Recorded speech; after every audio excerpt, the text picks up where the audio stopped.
Guys, আমার বন্ধুর নিয়ে আমি মনে করেন যে এই ক্ষেতের মধ্যে আসছি, হ্যাঁ, গ্রামের। তো ভাবতেছি ওই যে দেখতেছেন না, ওই যে গাছগুলা, ওই জায়গার মধ্যে মনে করেন যে পিক তুলতে যাইতেছি। বাট আল্লাহ আল্লাহ করে করে মনে করেন যে খালি কইতাছি জুতা দিয়ে খোলনা তো, জুতা দিয়ে খোলনা তো না। বাট দেন গাইস, এই জুতা দিয়ে আমার খোলনে লাগছে, বুঝছেন? তো আজকে আমি ওই জায়গায় যামু এবং মানে মানে ওই জায়গায় কি আছে দেখবো, ঠিক আছে? আমার বন্ধু খালি কইতাছে ওই জায়গায় কি জানি একটা আছে, মানে ওই জায়গায় ছবি তুললে তার শান্তি দেবো মনটা। তো আজকে ওই জায়গায় যামু, পিক তুলমু, ওই জায়গায় কি আছে সব কিছু আপনাকে দেখামু। চলেন।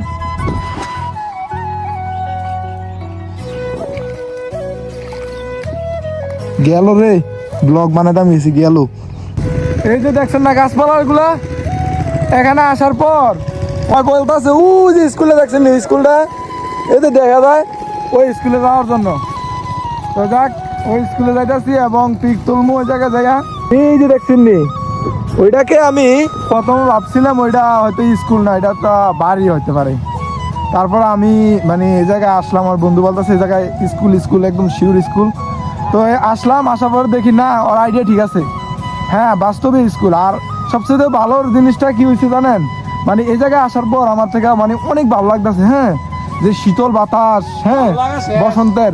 তো ভালো লাগে, শেষ হোক, সমস্যা নেই, ভালো লাগবেই। তো আপনারাও চাইলে এভাবে গ্রামে ঘুরতে পারেন, হ্যাঁ, গ্রামে ঘুরার যে মজাটা সেটা আপনারা আসলে বুঝবেন। এইভাবে এই যে খাল ফাড়িতে হইব, আমার মতো এই যে ফ্যাকেজ দিয়া করতে হইব। যারা বলে গ্রামে শান্তি, অবশ্যই শান্তি ভাই, আসেন, আসলে এভাবে খাল টাল ফাড়াবেন, মানে মনে করেন যে ফেক মেক সব কিছু ফাড়াবেন, ভালোই লাগবো এক হিসাবে। আর বসন্তের বাতাসটা আসছে পাশে, চলেন। এই যে দেখতেছেন, অবশেষে আমরা এই যে খাল দিয়ে সুন্দর করে আমরা যাচ্ছি, ঠিক আছে? এই যে বুড়িগঙ্গা নদীদের উপর দিয়ে যাইতেছি। তাইলে আপনিও ওইভাবে ঘুরতে পারেন, ঘুরার মজা আছে ভাই। ভিডিওতে দেখেন কি শান্তি ভাই, এত সুন্দরভাবে স্যাক্রিফাইস করে যে আপনাদের ভিডিওটা দেই, আপনারা তো মনে করেন কি শান্তি, এতে শুয়ে এনে রয়েছে, বই এনে রয়েছে ভাই। ভিডিও বানানোর যে পরিশ্রমটা এটা আপনি বুঝবেন না। অবশেষে মনে করেন আমরা স্কুলের মধ্যে আছি, কিন্তু দুঃখিত জানেন এই যে তালা দেওয়া, হ্যাঁ। তো আমি এখন কি করবো জানেন, আমি এটা টপ পেয়ে যাবো, এত দূরে আইসি কিনলে আমি কেন দামগা আইয়েন খালি, আমার তো চিনেন না, আমি মনে করেন যে টপ পেয়ে গেলাম। ভীষণ মনে করেন কমপ্লিট এখানে আসা, বাট এখানে আসা দেখলাম কি মনে করেন যে জায়গাটা সুন্দর, একদম নীরব।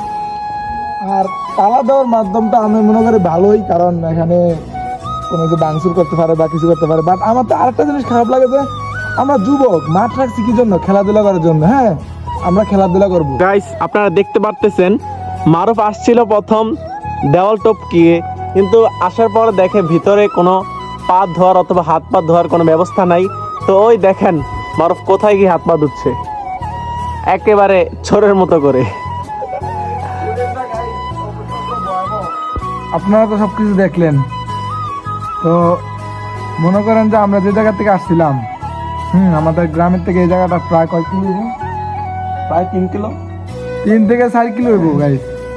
3 থেকে 4 কিলো হাইটা আসা, যে কি এটা একটা না আসা, যে কি এটা মনে করেন যে আপনারা আমাদের অবস্থা দেখে বলতে পারতেছেন। আর সুন্দর আর মনোরম রাস্তা হলে তো কোনো কথাই ছিল না, কিন্তু আমরা যে রাস্তা দিয়ে আসছি ওই রাস্তাটা একটা একেবারে ডিসকভারির যে ম্যান ভার্সেস ওয়ার্ল্ড ছিল ওর মতো একটা ট্যুরের মতো হয়ে গেছে আমাদের রাস্তাটা। কখনো বা নদী পড়ে, কখনো বা খাল পড়ে, কখনো বা বিল পড়ে, কখনো বা ক্ষেত পড়ে, কখনো বা ক্ষেতের আইল আমাদেরকে আটকে দিচ্ছে, এইরকম অবস্থা আর কি। কি বলবো আপনাদেরকে। তো আজকে যে পিকগুলো তুলমু তা তো আপনাদেরকে দেখামই।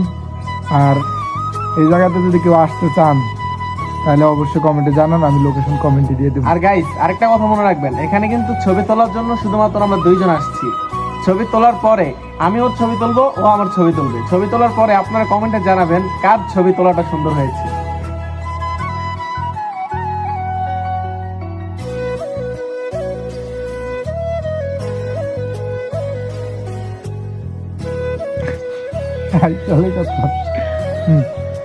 গাইস, অবশেষে আমাদের পিক তোলা শেষ। আর আমাদের পিকগুলো তো হয়তো দেখছেন, আর প্রায় সন্ধ্যা হয়ে গেছে। আমাদের পিকগুলো তুলতে তুলতে সূর্য এখন ডুবে যাবে। তো আমাদের ভিডিওটা কেমন লেগেছে অবশ্যই জানাবেন এবং শেষ পর্যন্ত ভিডিওটা দেখার জন্য ধন্যবাদ। সবাই ভালো থাকবেন, আল্লাহ হাফেজ। চলো।